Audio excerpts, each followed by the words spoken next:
Salam pemberdayaan. Saudara, sepanjang tahun 2025, Kalimantan Barat dihadapkan pada beragam peristiwa penting yang membentuk perjalanan daerah ini. Dari dinamika politik dan pemerintahan, bencana dan isu lingkungan, hingga suara masyarakat yang terus memperjuangkan hak dan keadilannya. Seluruh peristiwa tersebut kami rangkum dalam Kaleidoskop 2025 Ruai TV sebagai catatan perjalanan dan refleksi akhir tahun. Bersama saya, Fakarolin, berikut Kaleidoskop 2025 selengkapnya.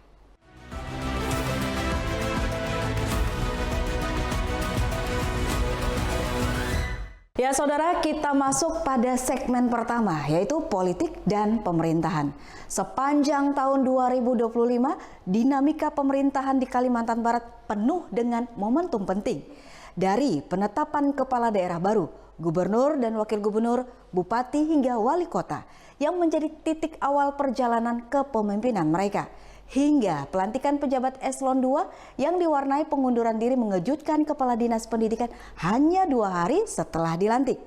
Tak kalah menarik, wacana pemekaran wilayah Kapuas Raya kembali menguat dengan Sintang yang diproyeksikan sebagai ibu kota provinsi baru. Berbagai peristiwa ini menandai warna tersendiri dalam perjalanan tata kelola pemerintahan Kalimantan Barat sepanjang 2025 dan tentunya menjadi catatan penting bagi masyarakat serta pemerintah daerah. Seperti inilah proses rapat pleno penetapan pemenang Pilkada Kalimantan Barat yang digelar Komisi Pemilihan Umum Kalbar yang turut dihadiri seluruh komisioner KPU, Bawaslu, dan Forkopimda Kalbar. Dalam rapat pleno ini, KPU Kalbar menetapkan pasangan Ria Norsan dan Krisantus Kurniawan sebagai gubernur dan wakil gubernur Kalbar terpilih dalam Pilkada 2024. Pleno yang berlangsung ini tak dihadiri pasangan calon yang berkontestasi, termasuk pasangan pemenang. Hanya calon pasangan nomor urut 1 yang diwakilkan Didi Haryono turut hadir dalam pleno tersebut.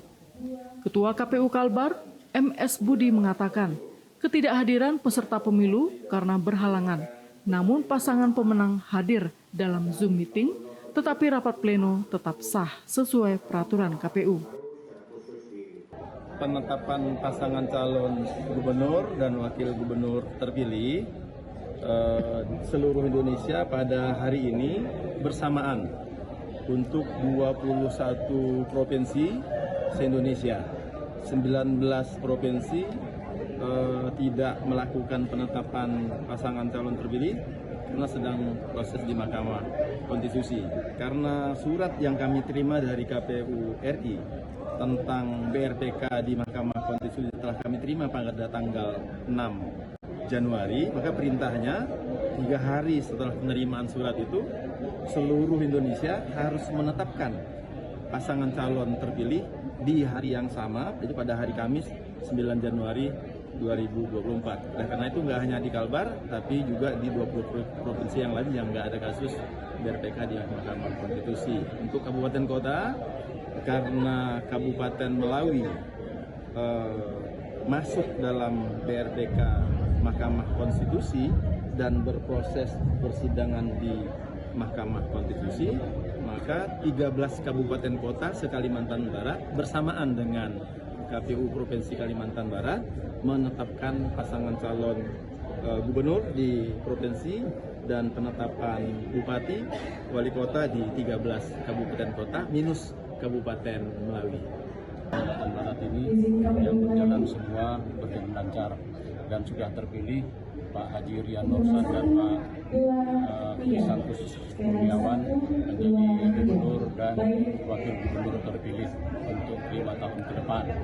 Tentunya kita dukung, kita doakan semoga beliau berdua sukses membawa Kalimantan Barat, mensejahterakan masyarakat Kalimantan Barat dan membangun provinsi Kalimantan Barat ini sehingga apa yang menjadi harapan dari kita semua benar-benar dapat dilaksanakan oleh beliau di pemerintahan.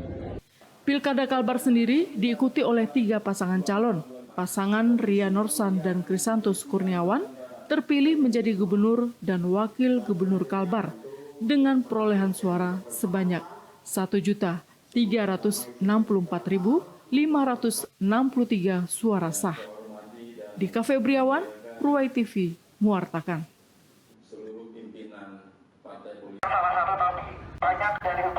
Aksi yang berlangsung sejak siang hari ini dikawal ketat oleh 200 personel Polresta Pontianak, anggota Satpol PP, dan personel TNI.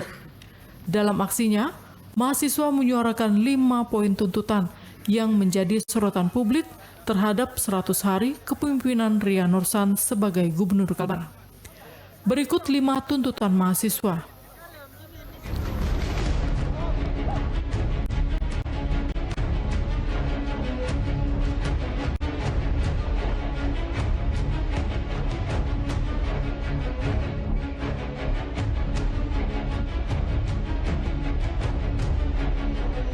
Gubernur Kalbar, Ria Nursan, didampingi Sekda Provinsi Kalbar, Harrison, menerima langsung perwakilan mahasiswa dan menggelar audiensi terbuka di depan kantor gubernur.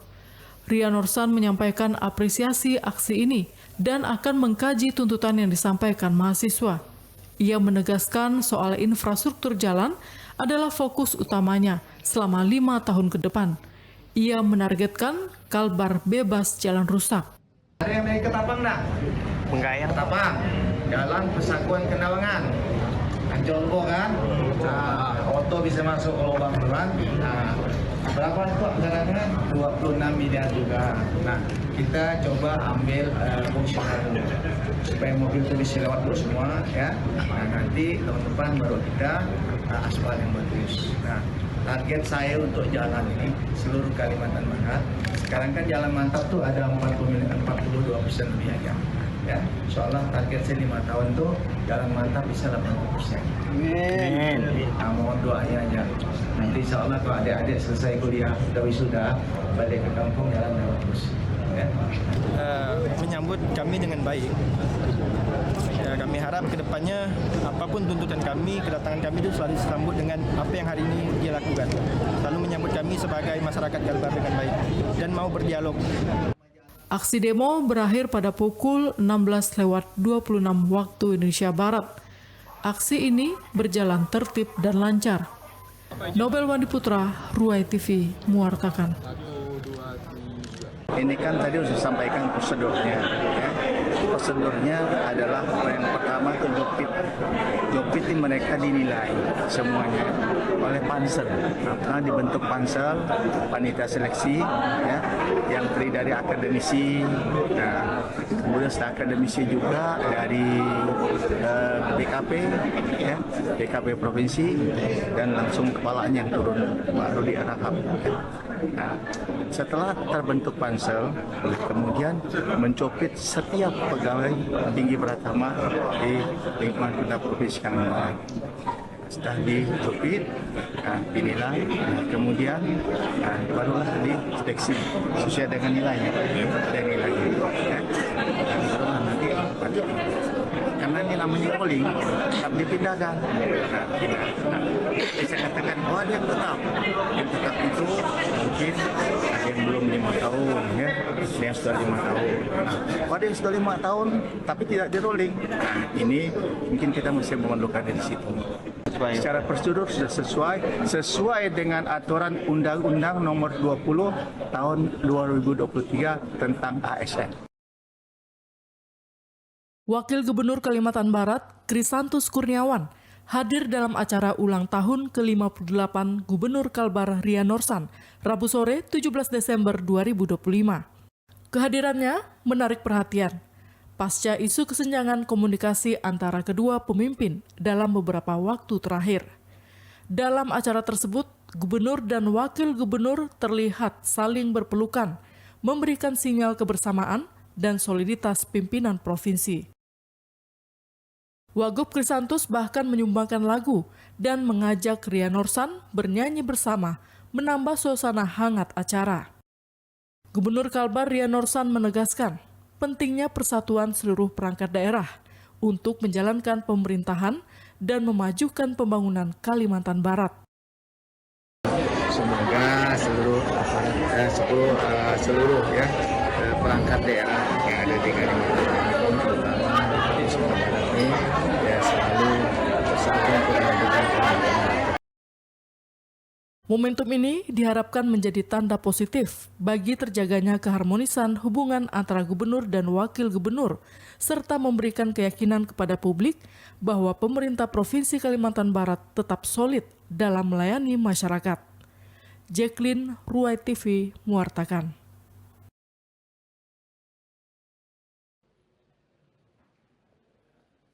Wacana pemekaran Provinsi Kapuas Raya telah bergulir hampir 2 dekade sejak masa pemerintahan mantan Bupati Sintang, Milton Crosby.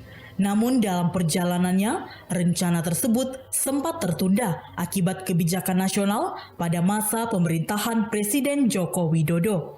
Wacana pemekaran kini kembali dihidupkan dan sejalan dengan visi serta misi Gubernur dan Wakil Gubernur Kalimantan Barat.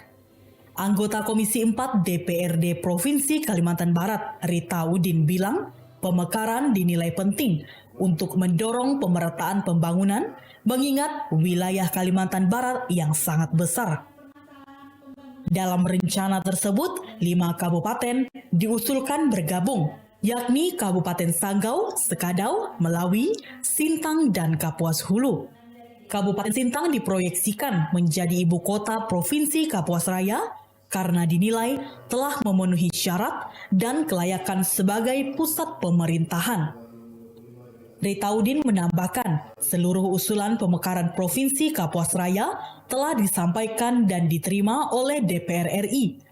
Hal ini disampaikan dalam sebuah seminar yang dihadiri langsung Gubernur Kalimantan Barat, Ria Norsan, pada Sabtu 13 Desember 2025 di Kabupaten Sintang. Jadi kemarin kita ada kegiatan di Sintang itu, ataupun agenda kegiatan adalah seminar percepatan pengusulan DOB untuk pemekaran Provinsi Kapuas Raya.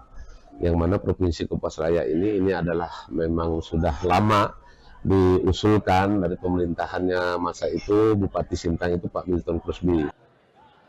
Pemerintah daerah dan DPRD Kalimantan Barat berharap wacana pemekaran Provinsi Kapuas Raya dapat segera ditindaklanjuti oleh pemerintah pusat. Jacqueline, Ruai TV, mewartakan.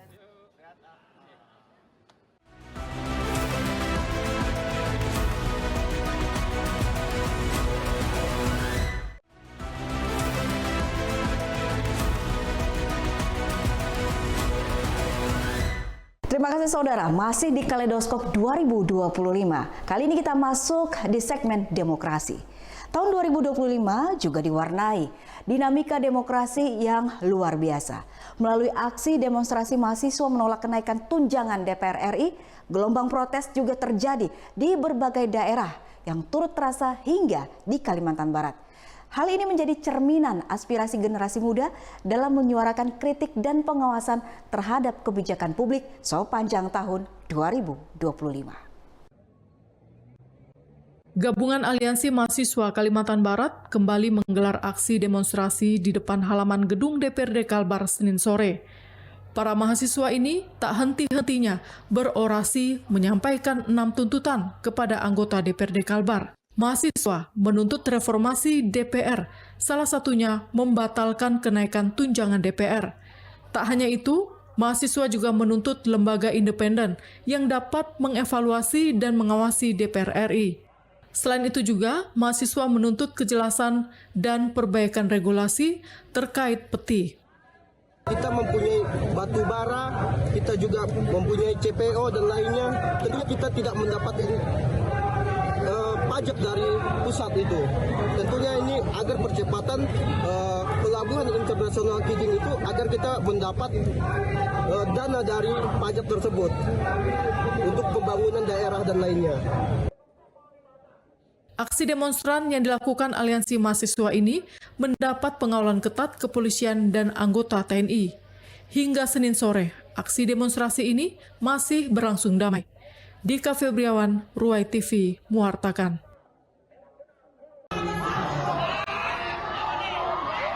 Ribuan mahasiswa yang sebelumnya menggelar aksi di gedung DPRD Kalimantan Barat masih bertahan di kawasan Tugu di Gulis, Pontianak hingga pukul 20 waktu Indonesia Barat. Pihak kepolisian berupaya membubarkan massa. Sebuah mobil water cannon dikerahkan.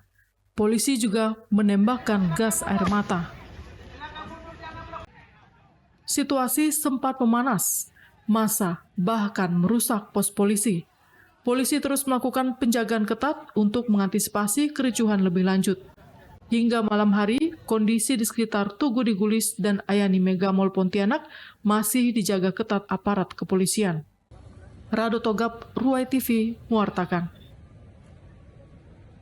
Mereka-mereka yang berusaha untuk menciderai.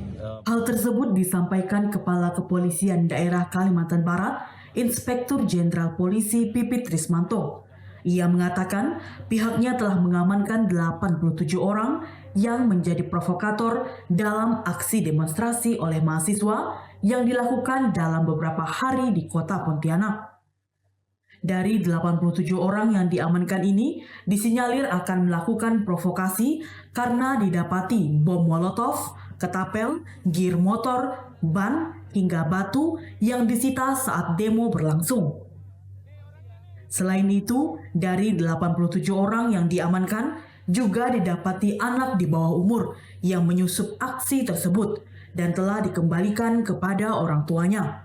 Mereka-mereka yang berusaha untuk menciderai penyampaian pendapat di muka umum oleh aliansi mahasiswa maupun dari mahasiswa, mereka sudah kita amankan, memang sedang dalam proses, sedang dalam pendalaman. Kemudian juga kami memperhatikan hak asasi manusia, mungkin ada anak-anak juga kita amankan, tapi kita kembalikan melalui orang tuanya dan yang lain-lainnya. Kita sedang melakukan proses di mana kita lakukan pendalaman dari pemeriksaan kemarin. Ada 87 orang yang kita pengamankan dan kita lakukan pemeriksaan. Kapolda memastikan orang yang diamankan tersebut bukan dari mahasiswa, melainkan orang yang ingin memperkeruh suasana aksi demonstrasi mahasiswa hingga menimbulkan kericuhan. Dika Febriawan, Ruai TV, mewartakan.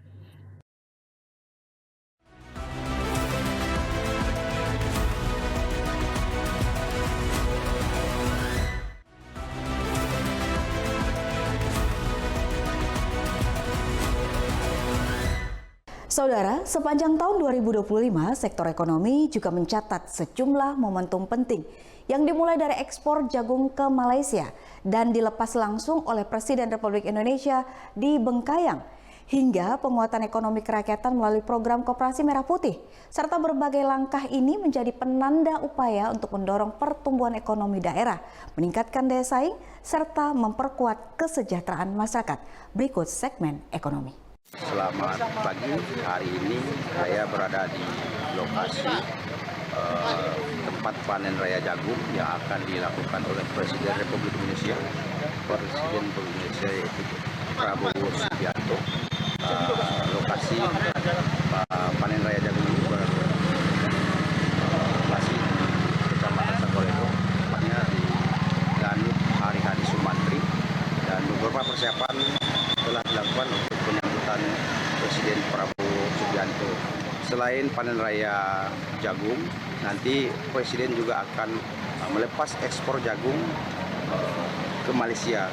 Dan selain ekspor, juga akan dilakukan peresmian dryer pabrik jagung terbesar di Kalimantan Barat, yaitu berada di Kecamatan Bengkayang Kota, Kabupaten Bengkayang.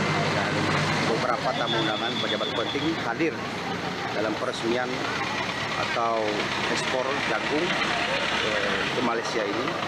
Pejabat-pejabat yang ada di Kalimantan Barat seperti Wali Kota, Bupati juga turut hadir sesuai undangan yang telah disampaikan ke para pejabat. Kemudian ada beberapa masyarakat juga turut antusias, termasuk pelajar, mahasiswa, datang menyaksikan proses dari panen raya jagung yang ada di Kecamatan Sanggoledo, dan ini tentu baik bagi masyarakat dan menjadi momen yang ditunggu-tunggu oleh semua masyarakat yang ada di Kabupaten Bengkayang, karena Presiden datang langsung untuk meresmikan selain pabrik juga panen raya jagung. Ya. Presiden Republik Indonesia Prabowo Subianto menghadiri panen raya jagung serentak kuartal 2 sekaligus melepas ekspor jagung ke Malaysia di Lanut, Kecamatan Sanggau Ledo, Kabupaten Bengkayang, Kamis 5 Juni 2025. Panen raya jagung disusul dengan peresmian dryer pabrik jagung terbesar di Kalbar yang berada di Kabupaten Bengkayang, yang ditandai dengan penandatanganan prasasti dan menekan sirina.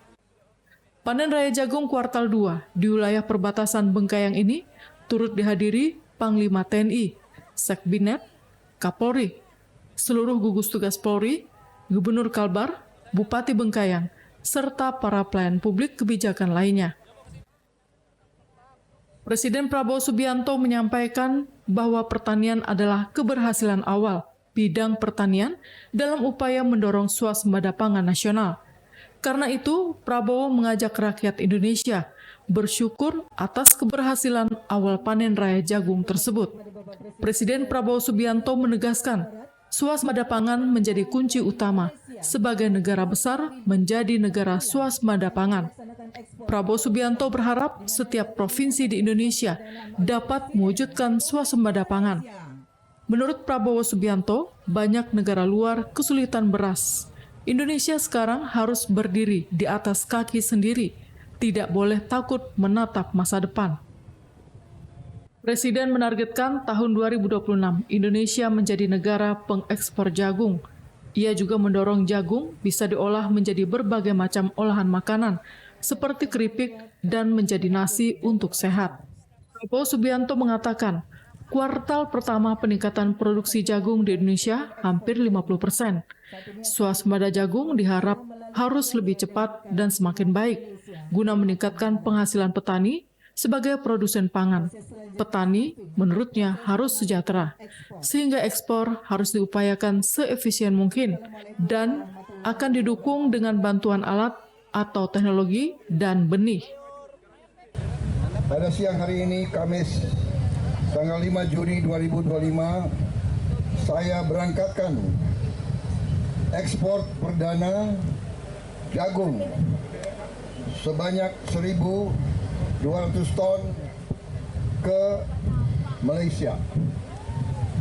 Terima kasih. Presiden Republik Indonesia Prabowo Subianto menambahkan, Indonesia harus menjadi lumbung dunia, membuktikan Indonesia bangsa yang kuat. Selain itu, Prabowo mengajak semua stakeholder bekerja keras untuk masyarakat dan tidak mudah terprovokasi adu domba oleh pihak luar dengan sinergi kuat yang membuktikan rasa cinta tanah air.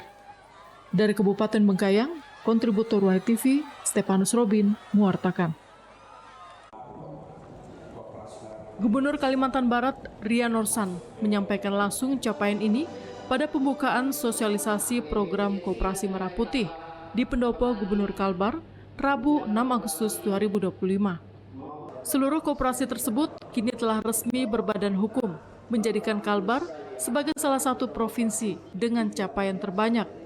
Gubernur Kalbar, Ria Norsan, menyebut koperasi yang memenuhi syarat berhak mendapat pinjaman usaha sebesar 3 hingga 5 miliar, sesuai dengan jumlah penduduk. Pinjaman ini bukan bantuan gratis, melainkan modal usaha produktif yang disertai pelatihan dan pendampingan dari pemerintah pusat. Alhamdulillah untuk pembentukan badan hukumnya dari 2046 desa ya, kita udah semuanya udah ada 2143 desa dan kelurahan ya. Udah semuanya. Ada yang satu Koperasi Merah Putih, ada yang bergabung dua desa, ada yang 4 desa di Ketapang. Jadi semuanya 2145 desa. Pendanaan koperasi ini diatur dalam PMK nomor 49 tahun 2025 sebagai dasar hukum pembiayaan Koperasi Merah Putih tingkat desa dan kelurahan.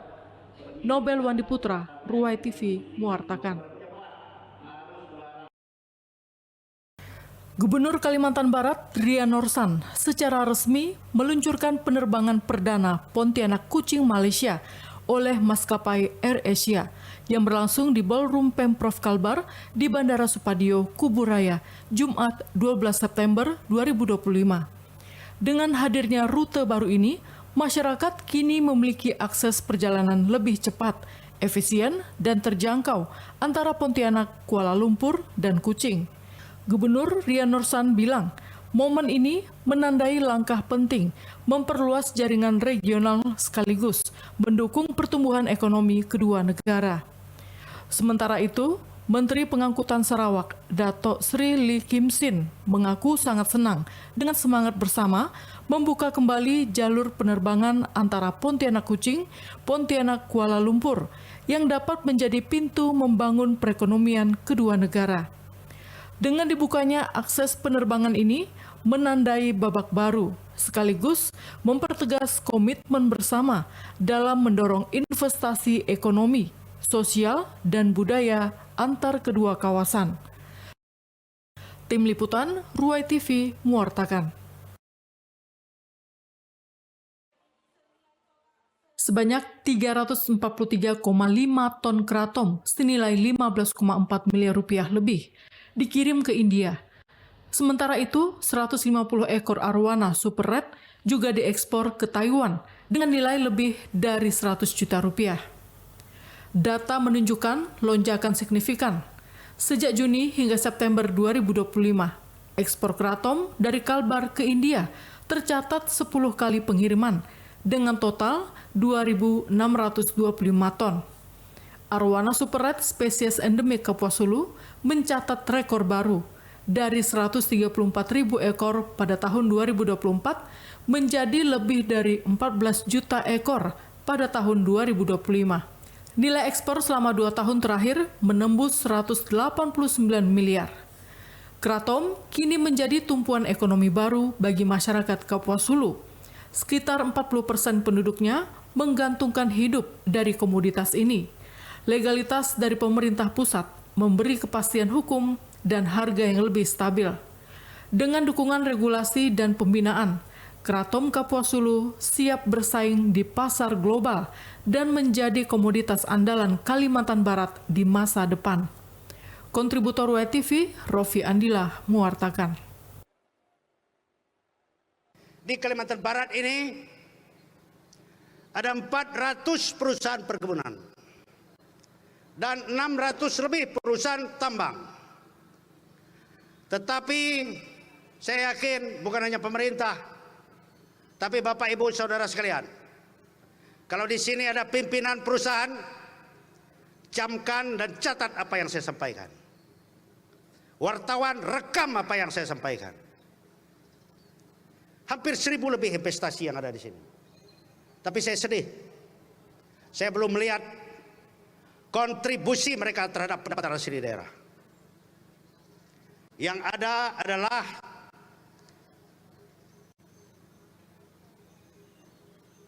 memicu konflik antara masyarakat sekitar.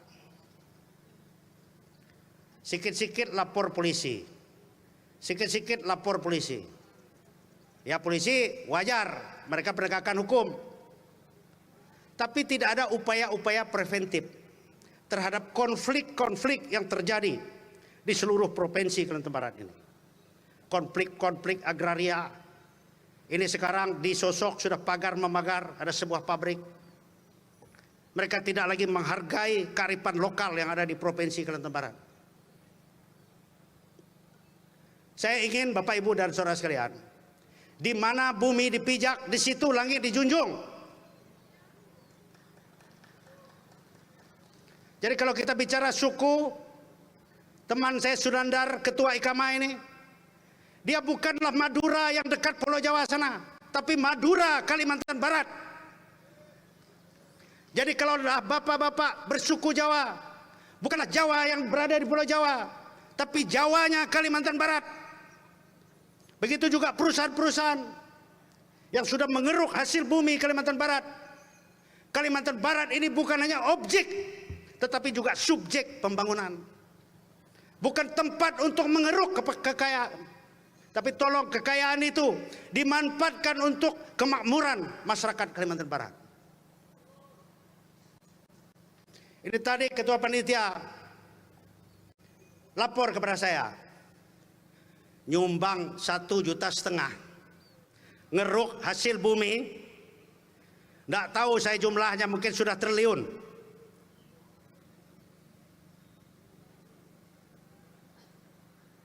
Ada diundang tidak perusahaan-perusahaan kemarin?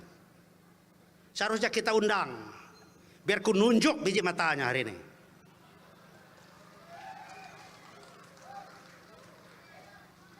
Jadi jangan hanya ngeruk hasil bumi Kalimantan Barat. Tolong cintai Kalimantan Barat. Tumbuhkan rasa memiliki terhadap provinsi Kalimantan Barat ini. Ini yang saya inginkan.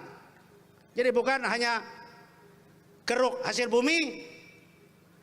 See you again.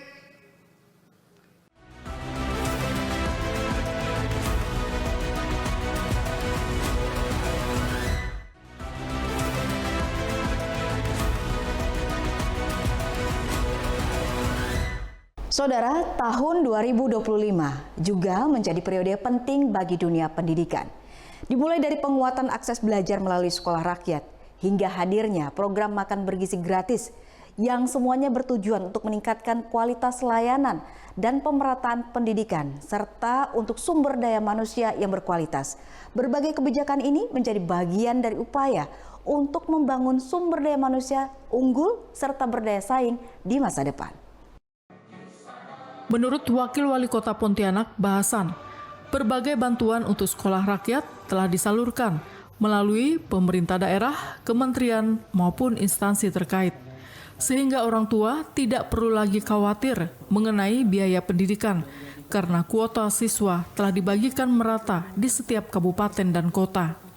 Pemerintah Kota Pontianak saat ini juga menyiapkan lahan seluas 5 hektar di area Jalan Flora, Kelurahan Batu Layang, untuk pembangunan sekolah rakyat yang ditargetkan selesai tahun ini.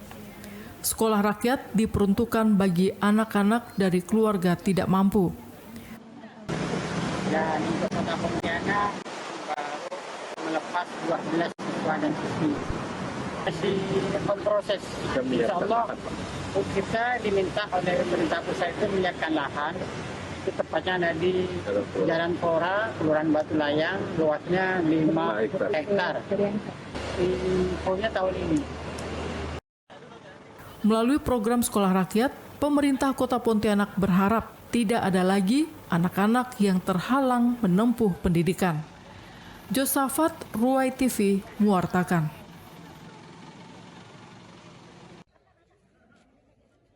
Menteri Sosial Saifullah Yusuf melakukan kunjungan kerja di Kalbar, khususnya Kota Pontianak, untuk meninjau langsung sekolah rakyat terintegrasi atau SRT yang ada di Kota Pontianak Rabu siang. Mensos Saifullah Yusuf meninjau fasilitas tempat belajar anak, ruang makan hingga asrama yang ditempati anak didik untuk mendapatkan pembelajaran. Menteri Sosial bilang, SRT yang beroperasi di bulan September ini dinilai masih banyak dinamika yang dilalui, namun dalam 3 bulan ke depan ditargetkan pembelajaran akan berjalan dengan lancar. Ini salah satu sekolah yang beroperasi di bulan September. Jadi ini belum genap 1 bulan, baru proses adaptasi yang biasanya memang di bulan-bulan pertama itu banyak dinamika. Dinamikanya banyak karena semua saling mengenal. Cuman pada bulan kedua, ketiga insya Allah akan lebih settle, semuanya juga sudah bisa saling menyesuaikan dan pembelajaran bisa berjalan lebih lancar. Lebih-lebih di sini ada SD. SD itu luar biasa. Masa-masa pembelajaran yang rumit ya, kalau kita nggak sabar nanti tidak tepat sasaran proses pembelajarannya. Tapi saya lihat guru-guru yang sudah memilih menjadi guru SD, wali asuh di SD, itu juga sudah bekerja dengan baik. Jadi ini masa pertama ini masa-masa yang krusial dan sudah bisa dilewati dengan baik. Kita harapkan nanti bulan kedua, bulan ketiga seperti di tempat-tempat lain bisa berjalan dengan baik sambil kita mencukupi kebutuhan sarana prasarana yang lain. Saifullah bilang, meskipun sekolah rakyat terintegrasi ini baru, namun seluruhnya sudah berjalan dengan baik. Sehingga nantinya proses belajar akan terus lebih baik. Dika Febriawan, Ruai TV mewartakan.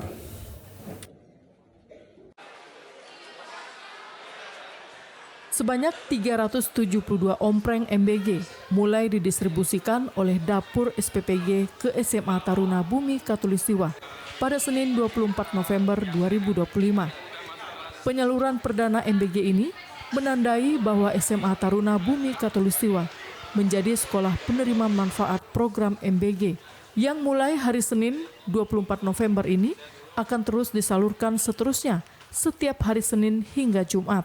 Para siswa-siswi serta para tenaga pendidik SMA Taruna Bumi Katulistiwa menyambut baik hal hari perdana penyaluran MBG ini, serta memberikan apresiasi atas program Astacita Presiden Prabowo Subianto.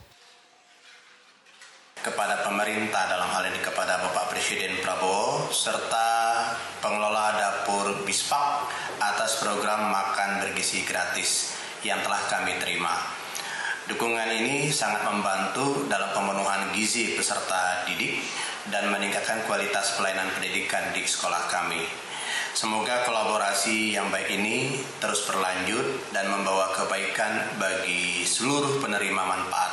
Peran sekolah sebelum kami menerima daripada makan bergizi gratis ini, kami turun langsung ke dapur Bispak untuk mengecek kesiapan. Kemudian kami melakukan penilaian juga sebelum kami tetapkan Bispak ini adalah sebagai mitra kami. Dan ternyata setelah kami sampai ke sana, ya memang semuanya dapat berjalan dengan baik dan sesuai dengan standar yang dibutuhkan. Nah, sehingga bahwa apa yang kita selama ini kita ragukan atau kita banyak kasus yang terjadi, mudah-mudahan di sini dapat berjalan dengan lancar dan baik. Program ini kita sudah koordinasikan untuk bagian siswa yang memang seperti alergi, seperti yang hanya alergi ayam atau vegetarian, itu sudah kita data. Jadi kita informasikan ke pihak ahli gizi di dapur kita. Saya sebagai perwakilan dari siswa-siswi SMA Taruna Bumi Katulistiwa tentunya mengucapkan terima kasih yang sebesarnya kepada Bapak Presiden Prabowo yang telah memprogramkan yaitu MBG, makanan bergizi gratis. Rasanya dari kami siswa pastinya menanggapinya dengan baik karena MBG ini yang kami ketahui itu makanan bergizi gratis yang dimana bisa menjaga semangat kami dalam belajar, terus menjaga gizi kami supaya seimbang. Kami merasa sangat senang dan tadi juga kami mendapatkan menu yaitu ayam crispy, oseng sayur, keripik tempe, dan juga banyak buah-buahan. Dan pastinya sangat seimbang. Saya mengucapkan banyak terima kasih kepada pemerintah, kepada Bapak Presiden kita karena atas program MBG-nya. Harapan saya untuk program MBG di SMA Taruna ini semoga dapat berkelanjutan dan dapat berdampak baik bagi dari gizi siswa dan untuk perkembangan siswa tersebut. Melalui program makan bergizi gratis ini, diharapkan bahwa gizi seimbang bagi para siswa-siswi dapat terpenuhi sehingga menjadi sumber energi bagi siswa-siswi untuk menjalani aktivitas sehari-hari. Pelagia Gayu, Wilhelmus Agus, Ruai TV, mewartakan.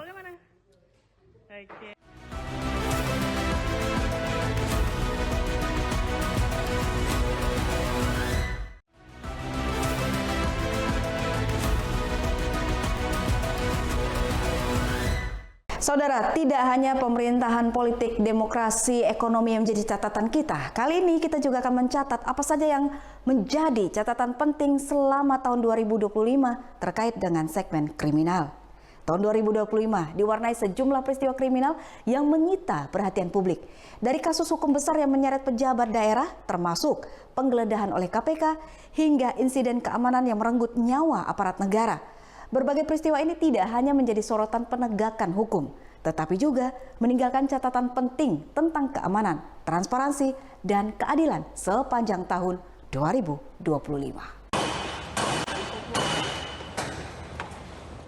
Oli berbagai merek siap edar ditemukan saat penggerebekan.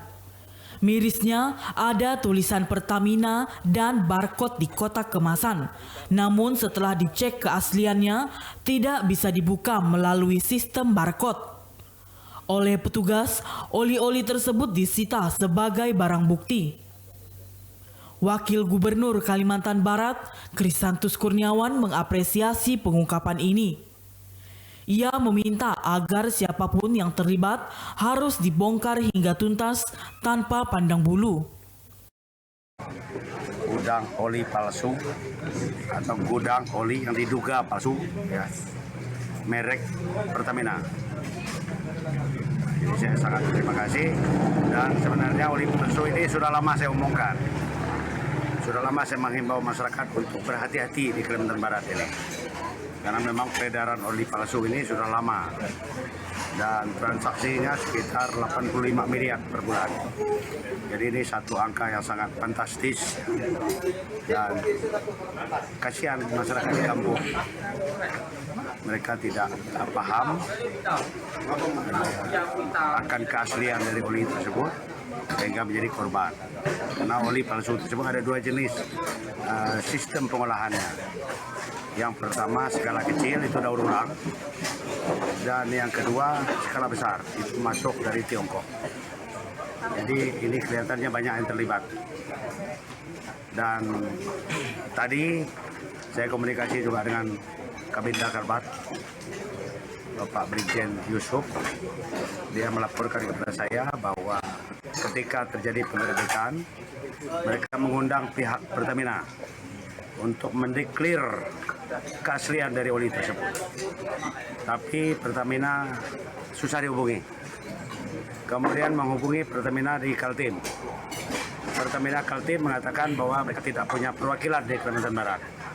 Nah, ini kan lucu. Jadi pertanyaan saya, ada apa dengan Pertamina, Pak? Jadi saya harap pers, media, ya, kejar terus. Jangan takut untuk menegakkan kebenaran dan keadilan.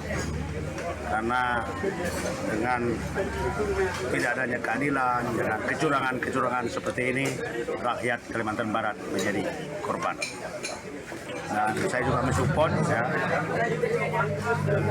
Badan Intelijen Negara dan BAIS, jangan pernah takut, terus tegakkan kebenaran dan keadilan, dan kita berantas praktek-praktek curang, praktek-praktek ilegal seperti ini.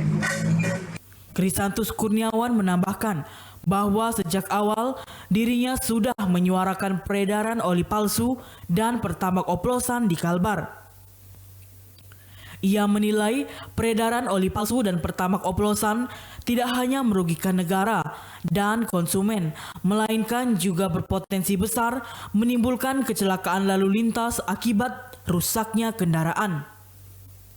Tim Liputan Ruai TV mewartakan. Saudara, tim KPK menggeledah rumah Gubernur Kalimantan Barat yang juga pernah menjabat sebagai Bupati Mempawah selama 2 periode, Rian Norsan, pada Rabu dan Kamis. Berikut pernyataan Gubernur Kalimantan Barat Rian Norsan usai rumah pribadi dan pendopo gubernur digeledah oleh KPK. Benar ya, kalau di rumah dinas Bupati Mempawah itu 1 hari sebelumnya. Nah, setelah itu beranjak kemarin di rumah pribadi, ya, di Gang Erlangga nomor 1. Kemudian setelah itu, setelah selesai sana langsung di Pondokon ini. Nah, dan memang dicari itu, yang dicari mereka itu keterangan ataupun berkas yang berhubungan dengan proyek 2015, yaitu proyek jalan peningkatan jalan Kampung Pasir Sederam Pak Nungkang tahun anggaran 2015. Apa saja Pak yang disita Pak dari penggeledahan 3 lokasi itu? Alhamdulillah di 3 lokasi itu tidak ada yang didapatkan yang berkaitan dengan proyek tersebut, ya, baik di Mempawah maupun di Pontianak, juga di sini. Cuma di rumah dinas tuh ya apa dia nganok CCTV itu apa ya merekam kembali CCTV itu. Waktu penggeledahan Bapak ada nggak Pak? Saya kebetulan di kantor pas lagi kerja. Nah kalau nggak salah kira-kira 20 menit saya turun dari rumah. Nah, mereka datang di siang dan saya pun nggak bisa komunikasi karena telepon mereka tuh ditaruh di meja semua. Telepon yang di rumah taruh di belakang. Tapi sebelum penggeledahan apa dikasih tahu Pak? Kalau dulu sih waktu diperiksa dulu ada dikasih tahu. Nanti Pak kalau sudah diperiksa mungkin protap kami itu ada penggeledahan. Ada datang lah periksa ke rumah. Saya bilang silakan aja. Cuma nggak dikasih tahu waktunya. Nah, kalau dikasih waktunya sih udah siap-siap di rumah, mana nggak turun-turun saya. Berapa orang Pak tim yang datang? Yang datang kemarin kurang lebih 9 orang sih dengan petugasnya di depan tuh yang 9 orang. Petugas itu ada 2 orang petugas dari Polda gitu. Menggunakan berapa kendaraan Pak? 3 kendaraan. Pak, kabar yang beredar itu juga diamankan sebuah koper besar gitu Pak. Nah itu koper itu yang diambil kan koper kosong. Untuk koper itu kemarin isi pakaian bekas saya mau disedekahkan. Setelah disedekahkan kopernya itu kosong. Nah dipindahkan ke ruang sebelah sana ya. Nah karena di rumah tuh udah banyak. Nah, kemarin diambil, tadi CCP kan nampak bawa koper tuh, dikira itu bekas yang diamankan, dia ambil lagi koper kosong tuh, nah, diperiksa buka kosong semua, tuh Pak. Rian Norsan menegaskan dirinya saat ini masih berstatus saksi dan tetap menghormati proses hukum yang sedang berjalan. Dika Febriawan, Ruai TV, mewartakan.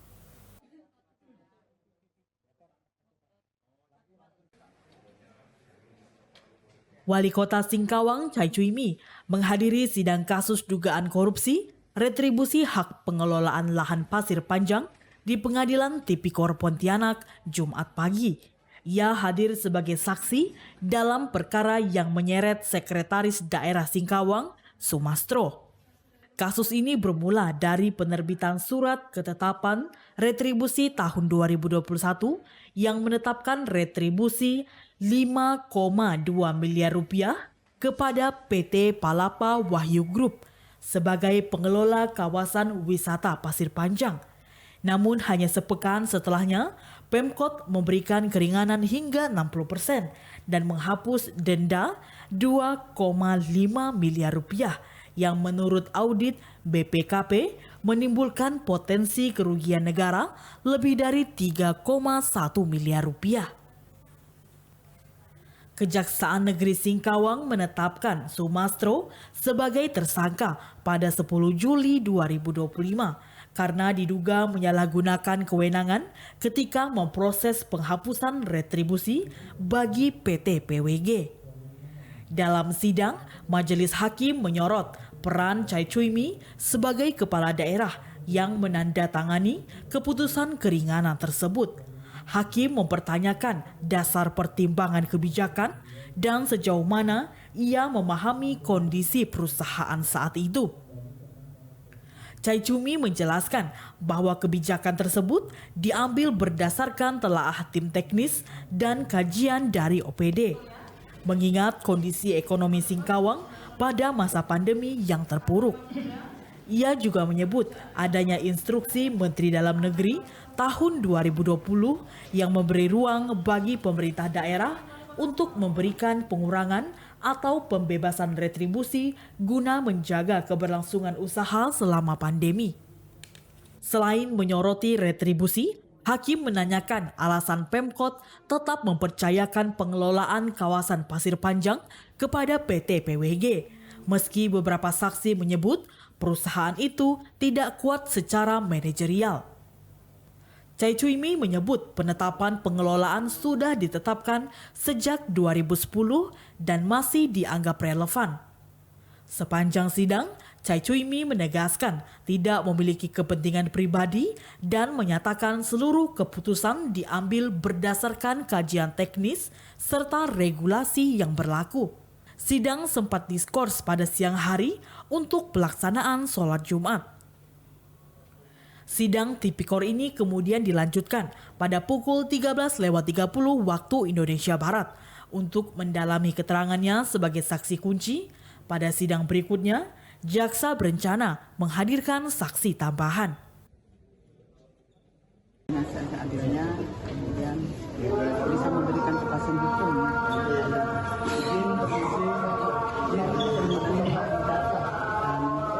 Saya sangat berikan semangat kepada pemerintah Kota Singkawang sehingga Singkawang menjadi kota yang sejajar dengan kota selama ini. Kita harapkan seluruh Bu, apakah pemberian SKRD itu sudah sesuai dengan analisa dari sudah disampaikan.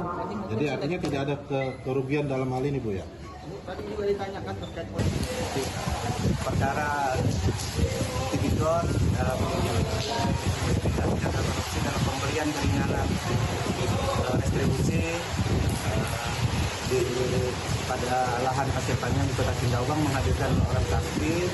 Pertama, saksi fakta Wali Kota Singkawang yang dihadirkan oleh GTU dengan memberikan keterangan yang sesuai aturan dan prosedural, dan ada rasa tanggung jawab terhadap terjadinya peristiwa tersebut dengan mengatakan bahwa kebijakan yang diambil adalah untuk pendapatan daripada PAD daerah untuk melakukan supaya meningkat dan menghindari hal-hal yang tidak diinginkan seperti adanya pengangguran apabila tidak dilakukan tidak dilakukan keringanan atas permohonan restribusi tersebut. Kasus ini menjadi perhatian publik karena berkaitan dengan sektor pariwisata yang selama ini menjadi tulang punggung ekonomi Singkawang. Masyarakat menantikan bagaimana majelis hakim akan menilai kebijakan retribusi yang diambil pada masa krisis ekonomi pandemi. Tim Liputan Ruai TV mewartakan.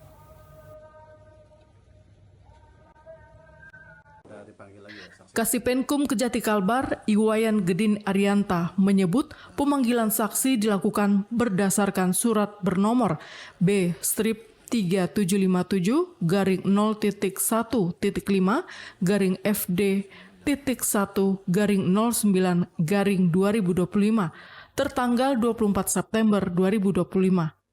5 saksi yang diperiksa adalah Sarif Kamaruzaman, Mulyadi Rahyono, Ismuni, Fitra Yulia Adani, serta Raditya Widianta. Pemeriksaan berlangsung di kantor Kejati Kalbar pada 29 dan 30 September 2025. Iwayan menegaskan langkah ini bagian dari tindak lanjut surat perintah penyidikan nomor print strip 02A/FD.1/04/2025 tertanggal 17 April 2025 terkait dugaan penyimpangan dana hibah bernilai miliaran rupiah. Sebelumnya, Kejati Kalbar juga telah memeriksa mantan Gubernur Kalimantan Barat Sutarmiji selaku pemberi hibah. Oke, berdasarkan pemanggilan memang ada saksi yang dipanggil terkait penanganan perkara hibah Mujahidin. Kalau tidak salah itu pemanggilan itu hari Senin dan hari Selasa. Nah, terkait pemanggilan itu adalah untuk melengkapi keterangan-keterangan yang kurang sebelumnya, sehingga untuk memperkuat alat bukti terkait dengan kasus yang ditangani terkait dengan hibah Mujahidin. Jadi karena memang pada saat dipanggil kemarin memang ada masih yang perlu ditambahkan terkait keterangan dari para saksi. Dengan pemeriksaan saksi-saksi ini, Kejati Kalbar menunjukkan keseriusannya dalam mengusut kasus hibah Yayasan Mujahidin yang hingga kini masih menjadi sorotan publik karena belum ada penetapan tersangka. Tim Liputan Ruai TV mewartakan. Serda Anumerta Rafael Telelo Luna, prajurit asal Kabupaten Skadau, ditemukan meninggal dunia dalam kondisi tergantung pada Jumat 12 Desember 2025 sekitar pukul 3 dini hari. Peristiwa ini menarik perhatian publik setelah informasi terkait kondisi kematian almarhum beredar luas di media sosial. Keluarga dan tim pendamping menyampaikan sejumlah kejanggalan. Di antaranya, posisi kaki almarhum yang disebut masih menyentuh lantai, dugaan penggunaan tali elastis, serta temuan lebam di wajah dan bagian belakang kepala. Adanya proses mati yang tidak wajar. Nah, kalau kita melihat dari proses kakinya yang menyentuh lantai, ya, kalau kita melihat juga ada lebam di atas hidung, dan di bagian belakang kepala ini lembek. Nah, keluarga juga kalau sampai saat ini tidak leluasa, ya. Keluarga hari ini trauma. Dan rumah keluarga sampai hari ini kok mesti dijaga oleh pihak aparat. Nah, ini yang perlu dijelaskan oleh pihak TNI, ya. Nah, bahkan ya kan, kok ada kades marah-marah juga nih, ada oknum kades, ya, untuk siapapun yang memviralkan berita ini. Nah, kenapa lalu tiba-tiba kades yang bersuara gitu, ya?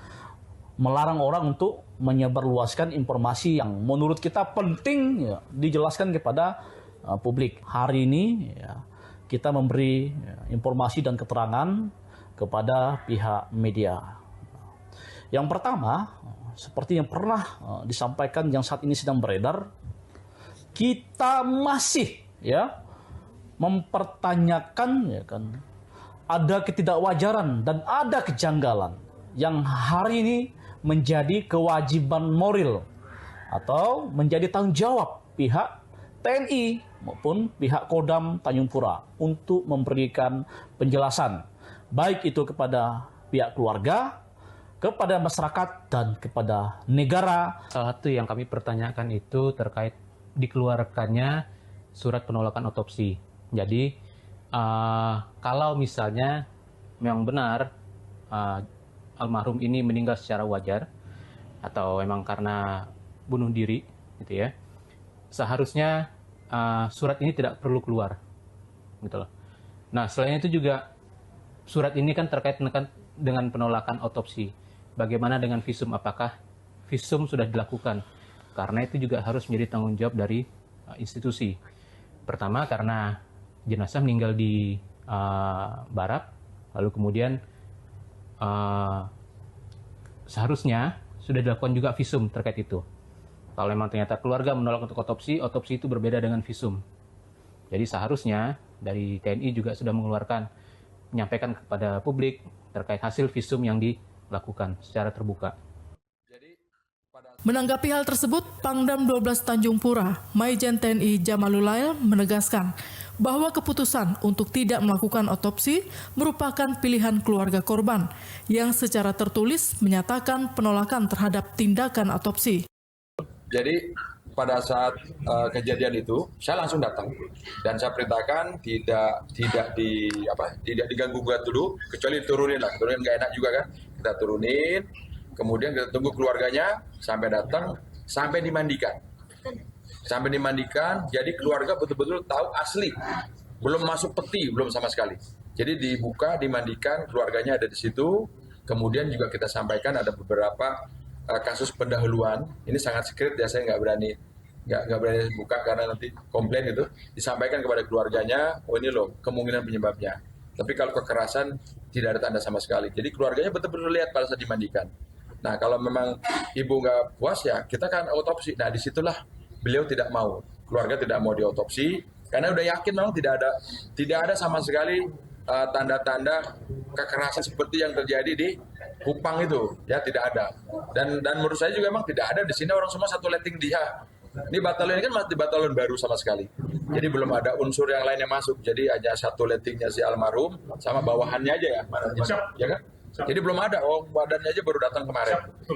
Jadi belum ada organik lain gitu. Jadi kalau kekerasan misalnya nggak mungkin. Dan dia komandan, dia kan bintara itu. Jadi nggak mungkin lah gitu. Tapi memang secara fisik saya juga udah lihat. Kemudian diyakinkan oleh tim dokter kami dengan keluarga. Dibuka, dilihat, memang tidak ada tanda. Sama sekali tidak ada. Ya murni memang karena gantung diri dengan penyebab yang mungkin sudah disampaikan ke keluarga ya. Setelah itu kita minta otopsi, karena dari Mabes kita diminta otopsi aja. Dia yakin, tapi kan hak prerogatifnya dari keluarga, Mbak. Kalau keluarga nggak mau, ya tapi saya minta silakan jangan sampai nanti di kemudian hari almarhum sudah dimakamkan, ada lagi kok nggak diotopsi atau langsung dimakamkan. Tidak seperti itu pelaksanaan, karena keluarga udah tahu langsung pada saat sebelum dia apa-apain, sampai mandikan, masukin peti, dibawa pulang ke kampung halaman. Mendatangin tidak diotopsi saja, bukan tidak, karena kami minta otopsi karena dari Mabes minta diotopsi. Mungkin karena keyakinan dari keluarga melihat langsung dari jenazah itu tidak ada apa-apa. Beliau mungkin kasihan sama anaknya, saya tidak tahu pertimbangannya, tapi beliau dari keluarga secara aklamasi mereka tidak menghendaki adanya otopsi. Dari mereka yang tidak mau, bukan kami yang tidak mau otopsi, kami sudah siapkan. Saya sendiri belum dengar. Ya, berita itu. Kalau oknum, ini saya juga bingung kalau udah oknum TNI pakaian sipil, ya, itu sudah bingung, dia juga belum tahu TNI atau bukan gitu kan. Ya kalau dia pakai baju uniform kayak gini, ya mungkin kita bisa selidiki, tapi kalau pakaian sipil, kok dia bilang itu oknum TNI, saya sendiri belum dengar, Pak. Belum ada seperti itu. Ya, belum cukup. Pelagia Gayu, Eva Karolin, Ruai TV, mewartakan.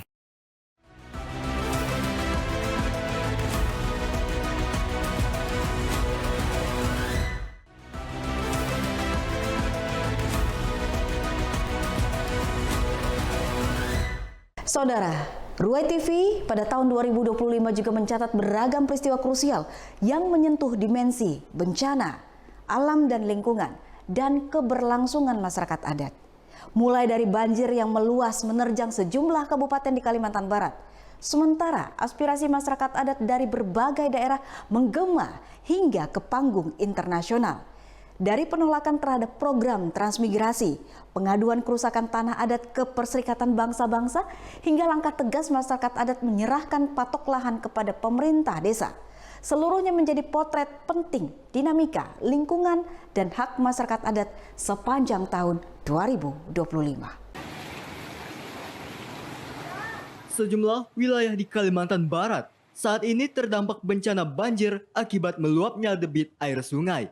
Dampak curah hujan yang tinggi sehingga melanda beberapa kabupaten di Kalbar.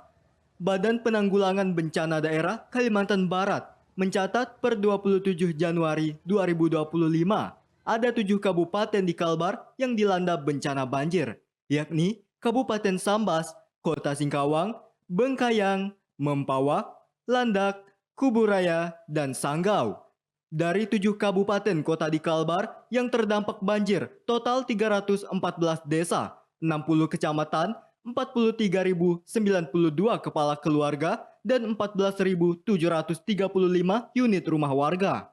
Sementara, untuk wilayah yang terdampak banjir mencapai 102 desa, 33 kecamatan di 6 kabupaten tersebut, dengan jumlah warga terdampak banjir mencapai 22.843 kepala keluarga, 87.661 jiwa. Tim Liputan, Ruai TV, mewartakan. Ratusan subsuku masyarakat adat di tanah Papua resmi melaporkan langsung pengerusakan tanah adat di tanah Papua kepada pelapor khusus Perserikatan Bangsa-Bangsa, yakni Dr. Albert Barume, tentang hak-hak masyarakat adat melalui forum pertemuan resmi di Kota Jayapura, Provinsi Papua, 4 Juli 2025. Ada 2,29 juta hektar tanah adat Papua yang diberi izin oleh pemerintah sebagai pengembangan proyek strategis nasional atau PSN Pangan dan Energi yang saat ini sudah digarap 10 perusahaan. Jumlah tersebut belum termasuk konsesi perusahaan sawit dan transmigrasi. Selain 10 perusahaan itu, ada ratusan perusahaan lain berencana menggusur tanah adat tanpa ganti rugi. Akibat dari proyek dan perusahaan tersebut, tanah dan identitas adat digusur sehingga masyarakat kehilangan identitas, baik adat, tempat tinggal, hingga mata pencaharian. Mereka bahkan memasang tanda adat dan salib sebagai tanda pertahanan terakhir di lahan yang tersisa. Jika tanda tersebut digusur oleh perusahaan, maka masyarakat adat menyatakan siap perang dan memisahkan diri dari NKRI. Saya berbangga hati dari seluruh masyarakat adat di sana mengutus saya sebagai anak muda untuk jalan dari kampung ke kampung, dari rawa dan hutan-hutan, menyeberang, digigit nyamuk, digigit lintah, membawa perahu, jalan kaki untuk menjaga suku-suku ini. Kami menangis, hutan-hutan kita dibabat. Tanpa sosialisasi, kami anggap perusahaan PSN yang ada di kampung kami itu pencuri yang masuk. Setelah bulan Agustus, datangnya kapal dengan ekskavator 200 buah tanpa pengetahuan dari kami masyarakat adat. Dan pada saat itu kami sudah buat pemalangan. Kami tanam sasi, ikat daun kelapa, tanda larang, sesuai dengan budaya kami, adat Marin Makleu. Tetapi perusahaan tidak hiraukan. Mereka cabut tanda larang, mereka gusur. Hutan kami sampai habis-habisan. Dan saya salah satu yang korban langsung yang saya datang untuk mengadu ke Bapak Albert. Kiranya Bapak Albert bisa tanggapi pengaduan saya atau laporan saya, aspirasi saya di hari ini. Hutan kami sudah tidak ada lagi. Tempat cari makan kami punya tidak ada lagi. Dalam pertemuan bersama pelapor khusus PBB, masyarakat adat juga sudah meminta izin kepada PBB. Jika persoalan ini tidak bisa diselesaikan, maka mereka meminta izin untuk keluar dari Indonesia. Terlebih otonomi khusus hanya nama, tidak memberikan dampak apapun bagi mereka. Bagi masyarakat adat Papua, mereka bisa hidup tanpa pemerintah dan Indonesia, namun mereka tidak bisa hidup tanpa tanah adat. Dari Jayapura, Provinsi Papua, Tim Liputan, Ruai TV, mewartakan. Hadirnya pelapor khusus PBB yang menangani masyarakat adat di Provinsi Nusa Tenggara Timur dimanfaatkan oleh masyarakat adat dari 11 komunitas adat dari Pulau Flores, Lembata, dan Timor untuk menyampaikan masalah dugaan perampasan tanah adat hingga kriminalisasi yang terjadi di tanah NTT. Dewan Aman Nasional Anton Johannes Bala di hadapan pelapor khusus PBB mengungkapkan kejadian pahit yang pernah dirasakan masyarakat adat di tanah NTT yang sampai saat ini tidak ada sanksi hukum bagi pelaku. Kasus paling ngeri di Manggarai ini terjadi pada tahun 2004 yang disebut dengan Rabu Berdarah. 2004. 4 orang ditembak, 4 orang ditembak mati. Itu hanya karena mempertahankan kebun kopi. Ya, mereka dicorol, ditembak meninggal. 4 orang dan 6 orang meninggal dan tidak ada sama sekali hukuman bagi para pelakunya. Bagi para pelakunya tidak ada hukuman sama sekali. Sementara itu, tokoh agama dari wilayah Ruteng berpendapat, secara topografis, lokasi proyek geotermal di Pocoleo sangat tidak memungkinkan karena daerah pegunungan dan pengeboran juga sangat dekat dari pemukiman serta rumah tempat tinggal penduduk, sehingga rawan longsor dan dapat menjadi bencana bagi masyarakat setempat.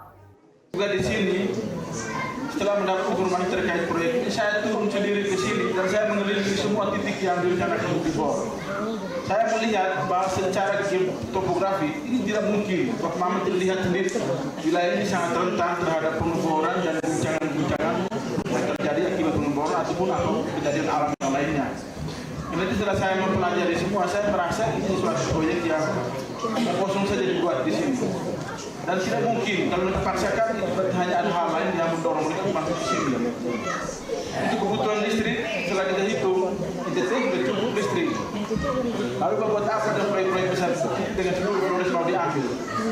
Kita melihat ada indikasi lain yang mereka mau buat di situ. Lalu yang kedua, mereka itu membawa alat pemboran itu bukan lewat kampung, tetapi lewat kali dan membawa malam.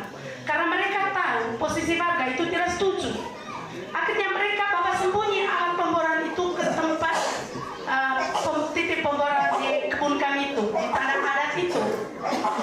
Lalu kami tahu setelah mereka kerja 2 hari.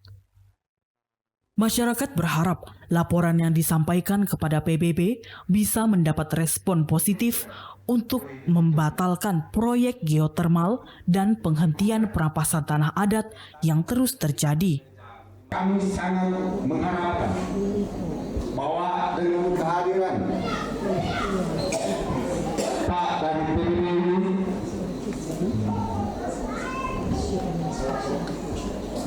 akan membawa terang bagi persoalan-persoalan yang telah kami sampaikan.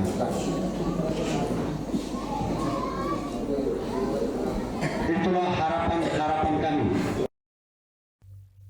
Untuk diketahui bahwa pengembangan PLTP Ulumbu di Pocoleo digagas setelah pada 2017 pemerintah menetapkan Flores sebagai Pulau Panas Bumi melalui SK Menteri ESDM nomor 22/30/MEM/2017. Proyek ini dikerjakan oleh PT PLN Unit Induk Pembangunan Nusa Tenggara dan dibiayai oleh Bank Jerman dengan energi yang dihasilkan sebesar 2 kali 20 megawatt. Dari Kabupaten Manggarai, Provinsi Nusa Tenggara Timur, Tim Liputan Ruai TV mewartakan.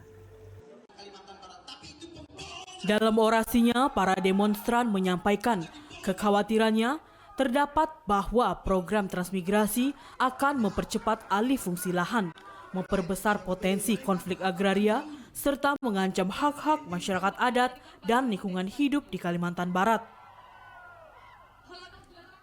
Koordinator aksi Endro Ronianus menyebut bahwa pemerintah seharusnya lebih fokus pada pemberdayaan masyarakat lokal daripada mendatangkan penduduk dari luar daerah. Aksi unjuk rasa ini berlanjut ke kantor Gubernur Kalimantan Barat agar aspirasi para demonstran didengar langsung oleh pemerintah provinsi.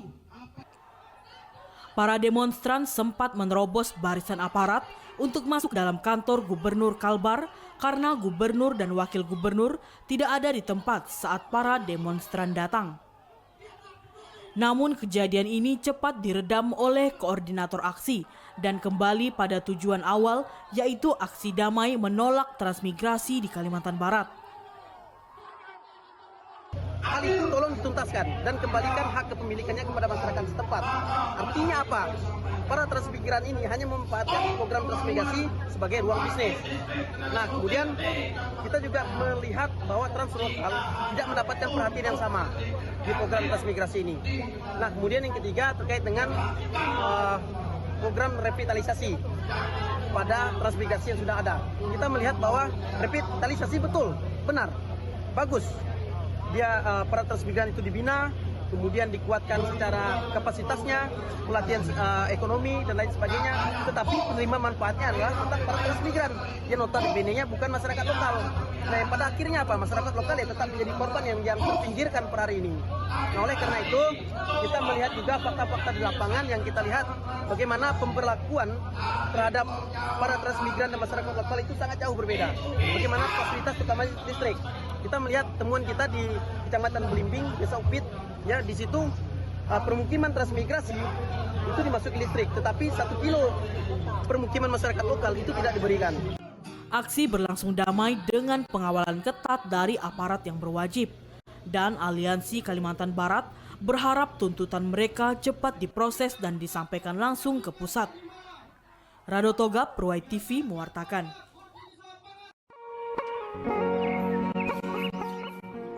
Masyarakat adat Desa Nanganuar, Kecamatan Silat Hilir, Kabupaten Kapuasulu, Kalimantan Barat pada 1 Oktober 2025 mendadak dihebohkan karena lahan-lahan sawit mereka mendadak dipatok, yang mereka sebut dipatok oleh oknum yang tidak bertanggung jawab dan bertujuan mengacaukan tatanan kehidupan masyarakat setempat. Akhirnya, pada malam harinya, warga mendadak menggelar rapat terbatas dan menyepakati bahwa patok tersebut harus dicabut dan diserahkan ke pemerintah Desa Nanganuar.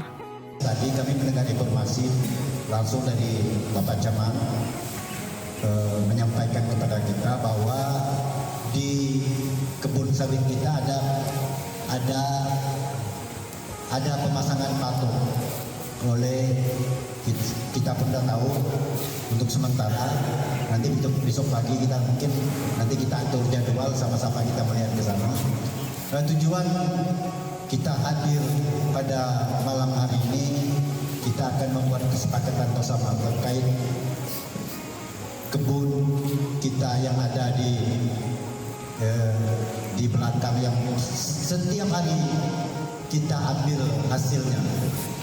Itu perlu menjadi kesepakatan kita bersama. Untuk kita di sana harus kompak dalam hal ini, karena untuk mengatasi hal ini memang kita harus kompak. Tidak ada kata tidak kompak, Bapak Ibu. Jadi kami tidak perlu berpanjang lebar dalam hal ini. Nanti segala sesuatu kami serahkan semua kepada Bapak pemilik lahan semua. Karena keputusan semua di tangan Bapak Ibu. Berdasarkan kesepakatan seluruh masyarakat, para petani dan warga mendatangi lokasi pematokan sekitar pukul 8 waktu Indonesia Barat pada 2 Oktober 2025 dan menemukan bahwa patok yang dipasang serupa dengan patok-patok yang dipasang oleh Satuan Tugas Penertiban Kawasan Hutan atau Satgas PKH.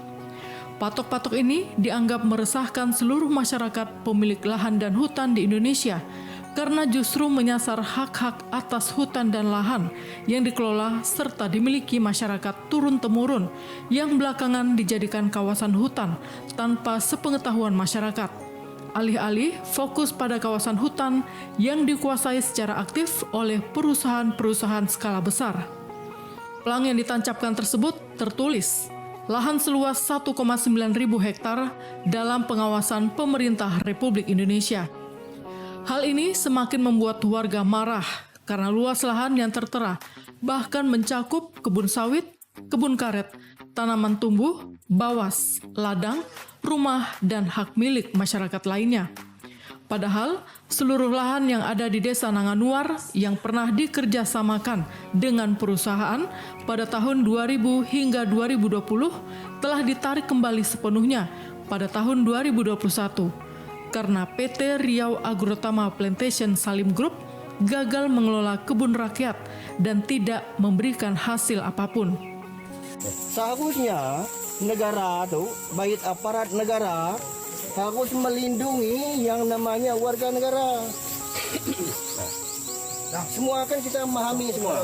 Negara itu adalah orang yang memahami peraturan perundang-undangan.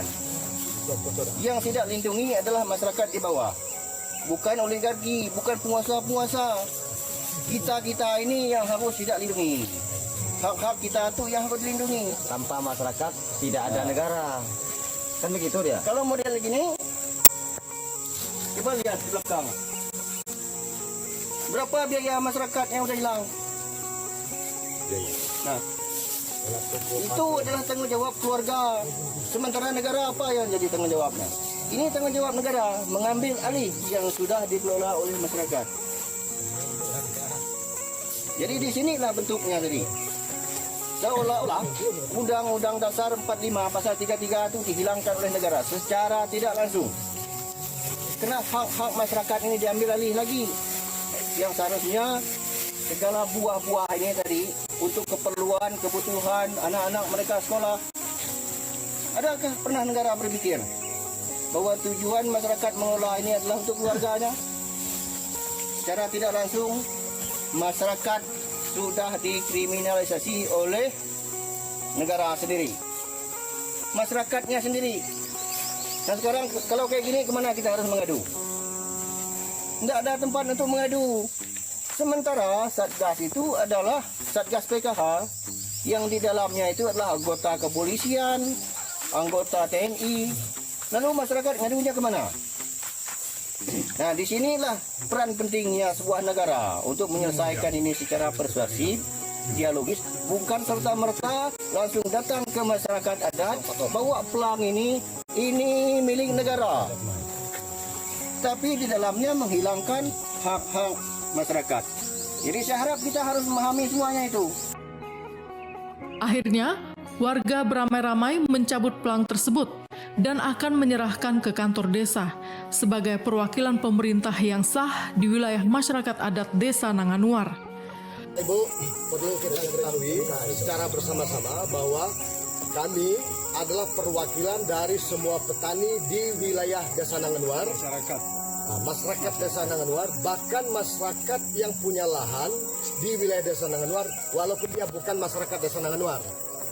Kami menolak aktivitas atau kegiatan yang dilakukan oleh Satgas PKH yang mana sudah melakukan penancapan pelang berupa mengambil alih lahan yang ada di wilayah Desa Nanganuar. Kami menolak itu.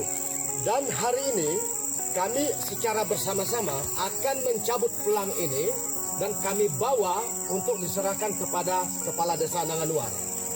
Demikian yang bisa diperhatikan dan kita ketahui secara bersama-sama. Yuk kita cabut sama-sama.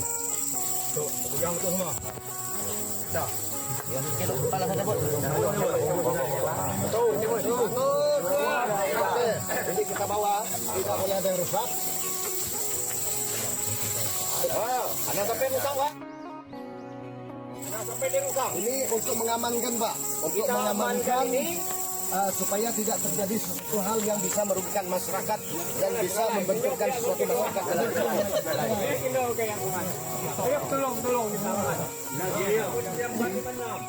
Seluruh perwakilan petani yang melakukan protes menyerahkan pelang larangan tersebut secara resmi yang diterima oleh Kepala Desa dan perangkat Desa Nanganuar, serta turut disaksikan oleh Babinsa Desa Nanganuar dan Desa Bongkong. Sementara itu, Edi Sebirin menegaskan bahwa pemindahan patok ini merupakan keputusan bulat seluruh petani dan masyarakat Desa Nanganuar tanpa paksaan dan merupakan kepentingan seluruh masyarakat yang sudah hidup dari hasil tanah air mereka secara turun-temurun. Satgas PKH Kabupaten Kapuas Hulu di wilayah kami di Desa Nanganuar tanpa pemberitahuan terlebih dahulu kepada masyarakat di Desa Nanganuar. Kami pastikan bahwa kondisi pelang yang kami ambil tadi dan kami bawa ke kantor Desa Nanganuar kondisinya utuh seperti semula. Betul. Oleh karenanya, atas nama masyarakat adat, hari ini kami serahkan secara langsung kepada Pak Kades dan kami berpesan, kami tidak mau ada pelang-pelang yang lain serupa seperti ini di tempat kami. Kalaupun ada, maka kami akan melakukan tindakan yang lebih dari ini lagi. Demikian Pak Kades, mohon diterima dengan baik.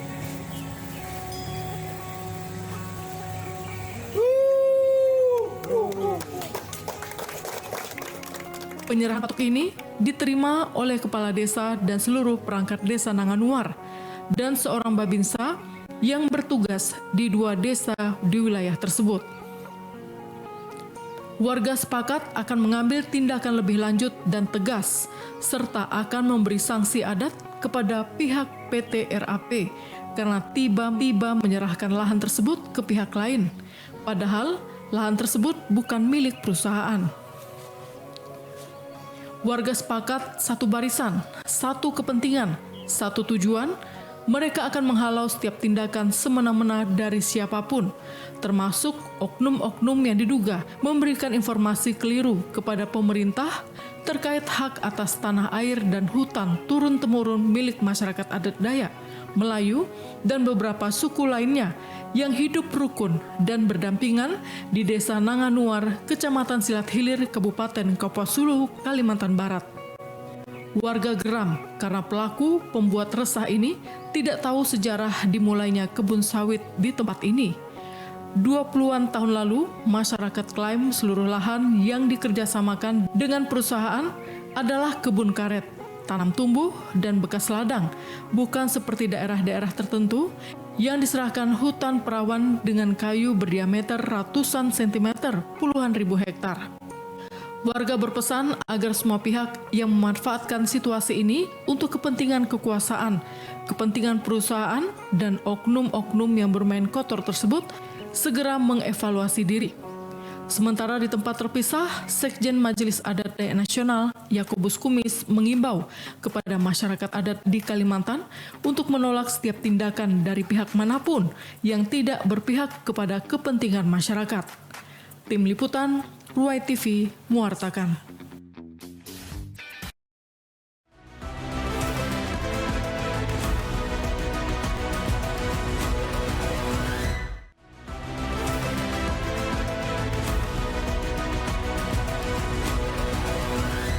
Saudara, tahun 2025 ini menjadi momen bersejarah bagi Ruai TV. Dari perayaan hari ulang tahun, stasiun yang menandai konsistensi dalam menyajikan informasi, hingga capaian membanggakan dengan meraih penghargaan KPID Awards 2025. Prestasi ini menjadi bukti komitmen Ruai TV dalam menghadirkan siaran berkualitas, edukatif, dan berimbang bagi seluruh masyarakat. Pernyataan itu disampaikan oleh Gubernur Kalimantan Barat, Ria Norsan, saat menghadiri puncak peringatan hari ulang tahun ke-18 Ruai Televisi, sekaligus meluncing program sosial Ruai TV Peduli, yang berlangsung di Ballroom Cendana Lantai 9 Hotel Mercure, Kota Pontianak, Sabtu malam 23 Agustus 2025. Dalam kesempatan tersebut, Gubernur Kalimantan Barat, Ria Norsan, menilai Ruai TV adalah salah satu media di Provinsi Kalimantan Barat yang berimbang, akurat, dan terpercaya. Karena itu, pemerintah Provinsi Kalimantan Barat mengucapkan terima kasih dan mengapresiasi Ruai Televisi karena sudah menyampaikan informasi sebagai aspirasi dari masyarakat di daerah hingga pelosok kepada publik. Dengan demikian, Ria Norsan berharap kepada Ruai Televisi agar bisa menjadi media agen perubahan sosial dan konsisten menyampaikan berita yang berimbang dan penangkal berita hoax. Ruai TV ya, di usia 18 tahun ini saya lihat sangat baik sekali siaran-siaran pemanggilannya kepada masyarakat ya, dan juga update ya untuk masyarakat disiarkan. Nah, mudah-mudahan dengan usianya 18 tahun ini ya semakin meningkatkan program-programnya yang peduli dengan masyarakat. Nah, saya menyampaikan juga kepada masyarakat ya, mari kita bermedia sosial dengan baik dan santun, dan juga jangan sampai media ini kita gunakan untuk kepentingan yang saling tidak baik satu dengan yang lain. Saya berita hoax ya, berita-berita yang belum pasti kita publish ke publik sehingga publik nantinya akan percaya dengan berita yang benar kejelasan ya. Saya mengimbau kepada masyarakat, ayo kita bermedia sosial dengan santun dan baik. Gubernur Kalimantan Barat, Ria Norsan, juga memberikan apresiasi kepada Ruai Televisi karena sudah meluncurkan program sosial Ruai TV Peduli untuk membantu masyarakat. Dengan demikian, pemerintah Provinsi Kalimantan Barat sangat mendukung program Ruai TV Peduli tersebut. Peluncuran program Ruai TV Peduli tersebut dilakukan oleh Gubernur Kalimantan Barat, Ria Norsan, didampingi Direktur Utama Ruai Televisi, Alim, dan Komisaris Ruai Televisi, Ansila Twiseda Mecer, serta Bupati Sanggau, Yohanes Ontot, Wakil Bupati Bengkayang, Samsul Rizal, Wakil Bupati Kuburaya, Sukirianto, Wakil Bupati Melawi, Malin, Sekda Kabupaten Skadau, serta perwakilan Bupati atau Wali Kota se-Kalimantan Barat, CEO CU Kelingkumang, Valentinus Narung, anggota DPRD Provinsi Kalimantan Barat, para donatur, dan disaksikan oleh tamu undangan. Bobi Rianto, Ruai TV, mewartakan. Sebanyak 10 kategori penghargaan diberikan kepada lembaga penyiaran televisi dan radio, baik swasta maupun publik. Adapun 4 awards yang berhasil diraih Ruai Televisi, yaitu yang pertama, program Perempuan dan Anak.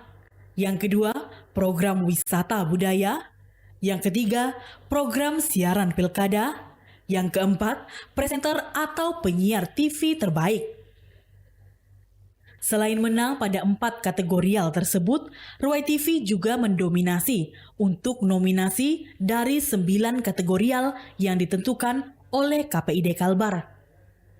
Capaian Ruai TV dalam ajang KPID Kalbar Awards ini sekaligus menjadi motivasi bagi seluruh insan penyiaran yang ada di Kalimantan Barat untuk terus meningkatkan mutu dan profesionalisme penyiaran. Direktur Utama Ruai TV menyampaikan terima kasih atas penghargaan yang diberikan kepada Ruai TV dan juga tim Ruai TV yang sudah bekerja keras sehingga bisa mendapatkan penghargaan yang membanggakan ini.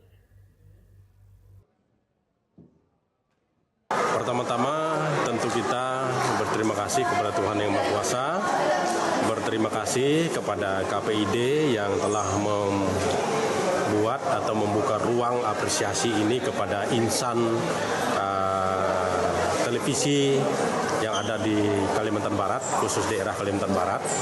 Dan Ruai TV juga berterima kasih kepada semua pihak yang terlibat di dalamnya, karena di dalam hal ini juga kita meraih satu penghargaan untuk yang pilkada.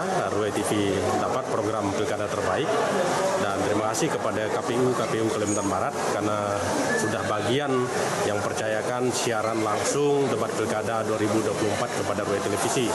Tentu terima kasih kepada keluarga dan teruntuk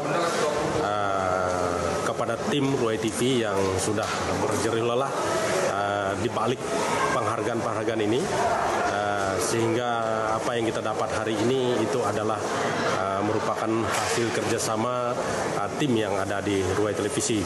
4 penghargaan dan 9 nominasi menjadi bukti konsistensi Ruai TV dalam menyuarakan kepentingan publik.